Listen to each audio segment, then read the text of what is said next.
My name is Wellesley Michael. I am a journalism and advertising public relations major from Omaha, Nebraska, and this is my junior year.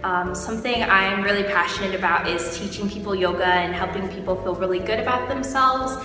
And so it's been super fun getting to practice yoga and teach yoga to lots of different kinds of people, from kids ages like 3 to people in retirement homes. So that's been something I'm really passionate about, and I get to kind of use journalism and my marketing and communication skills to be able to bring in more clients and introduce more people to yoga.